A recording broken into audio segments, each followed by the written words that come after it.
Hello, I'm Aquatic and welcome back to the video. So one of the things I really like about the betas that are coming out for the Bedrock version, and indeed the regular updates for everyone as well, is the fact that they're slowly improving the base game as well as adding all of the aquatic features. And although the aquatic features get all of the attention, I mean riding skeleton horses underwater, I mean who's not going to pay attention to that? It is really important to note these other features because they really do improve the survival game, and if you're still considering switching like I kind of found with my Let's Play world, this is the sort of stuff that's really important to hear, and I think I'd go through it so at least you know what's going on and you can know what's the deal with this latest update, because it added one of the most important features in my opinion, which is pick block in survival. So let's talk about pick block in survival, let's talk about why it's so key, and let's talk about some of the other changes they've made that I think you might care about, and hopefully you'll enjoy this video where we go through them. Like if you do like it, because it helps out the channel a lot. Let's know you do enjoy this sort of video, but let's get straight into it, shall we? And let's talk about pick block in survival, because people ask this question all the time when I play Minecraft Console Edition, and it's true in Minecraft Java Edition too, but you can pick block blocks straight into your hotbar in survival on both those other platforms, and as of the 1.5.0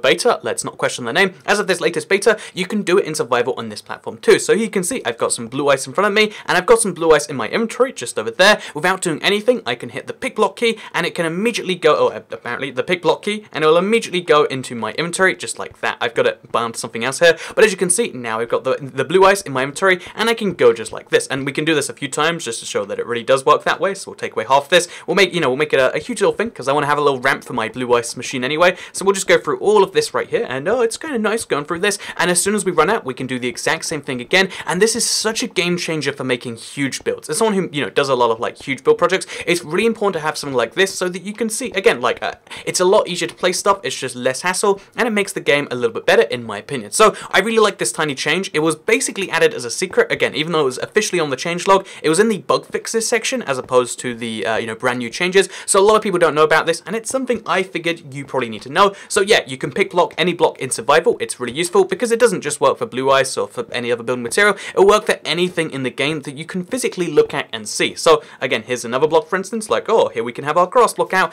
we can grab a few other weird items this way. It's really useful, it's a really great thing, and pick block in survival is something you need to know about. And if you don't know how to activate it, go to controller if you're on a controller. If you're on a PC, obviously use keyboard and mouse, but go to controller, and then you want to scroll down almost all the way to the bottom till you find pick block. In fact, the very way to the bottom besides one, and then you want to bind it to a key of your choice. I recommend up on the D-pad, but that's kind of a thing. And speaking of while we're in here, the reason I brought this up is because the open chat button is now rebindable. For the longest time, at least when I tried to check it, you weren't able to rebind the open chat button. It was forced on the right D-pad, but now if you really want to, you can put down something else for instance, so we can have that be there, and you can remove the open chat function, which again I think is useful to have. Like again, I want to keep it open generally speaking, like I want to keep open chat there, but the fact that you can remove it if you never play with friends, or you just don't care about it, or you keep accidentally doing it, whatever the reason is, you can now remove the open chat function, which I think is kind of great. Also, this has been in the game a while now, but you can add sprint as a button, which is done on the Java version, and you can technically do elsewhere. It's not necessarily too useful, but if you want to, guess what, you can do that, and by default it's like by that, but you want to have that your sprint be on one of the D-pad buttons, I reckon, so you can be walking along and press sprint, or you can be flying along in the sky and then you can sprint, and easy stuff will happen. So boom, sprint, really useful. Also, nice little change they've made in the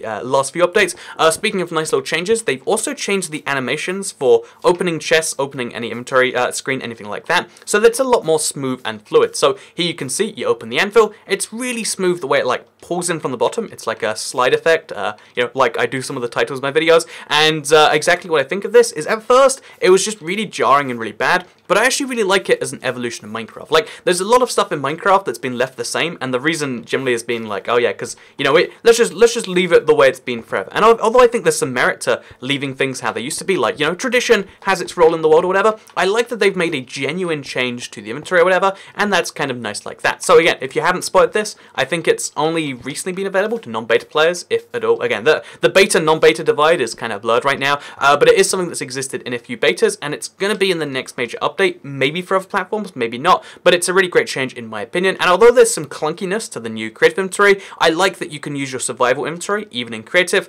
So if we hop into creative real quickly here, another thing I really like. So again, 2 ways to do it. You can do it like that, by the way. But in creative, you can see your inventory like you're in survival, or you can see creative and your survival, or you can just see a creative inventory. Again, I love the options. I love that they're all there. I think you know, the fact that it's harder to pick a default, and like I think the creative inventory itself needs some reworking. But these changes have been added to the game, and they're really great ones that you might not have known about. So yeah, this was a quick video I wanted to make to let you know about small changes that they've made to the game. I feel like survival pick block is such a key one to me that it genuinely shifts the balance for me, being like, I'm not sure if I really wanna, you know, like eventually shift my world to being in this, you know, I don't want to shift my world to Bedrock because I'm scared there's too many changes. I think that's one of the key ones for me that like you don't even think about very often. It seems so minor, but now it's in the game, it's huge, and it's something you probably weren't aware of. And speaking of just weird things you're probably not aware of, you know, swimming animations, for instance, much easier to do in creative. You know, swimming onto land, much easier to do. There's all these tiny changes as well that you perhaps didn't notice, and that's one of the things that I think Bedrock is doing best, because Bedrock has, I think they recently confirmed they have like 70 developers working on the game,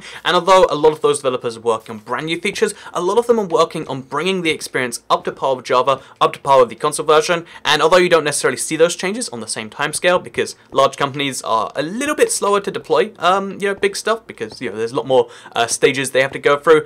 Generally speaking, it looks like the game is improving as a result, and, you know, at some point in the future, again, I don't know when that point will be, it will surpass the other editions. It's just, and, you know, this is your heads up that that's still my belief. I don't think we've reached that point yet, but I think we've reached a major milestone in that area. So, I hope you did enjoy this video. I tried to keep you up to date with the latest goings on, and also, you know, with like how, you know, my opinions are going, and how, like, you know, what I think about the game, because I know a lot of people do value that. So I hope you all enjoyed the video. Like if you did like it, because it helps out the channel a lot. Let us know you do like this sort of kind of quick update, because I know so many of you are in the same boat and you're curious about this decision, and I feel like it's one of my jobs here on YouTube to like try and help you decide should we switch or not. And in case you're just like, I just like cool features, Toy Cat, then guess what? It's the blue ice boat again, and because we've got a little wall that we've made in this video, guess what? We can bounce into it if we want to. Yeah, that's what I'm talking about. So yeah, I hope you all enjoyed this video, and I guess I'll see you all in the live stream later today, which will be on the brand new server, CubeCraft. So yeah, cool stuff going all around, and I'll see you there. Bye. Oh no, oh no, oh no, okay, okay. Oh no, okay, I didn't fall.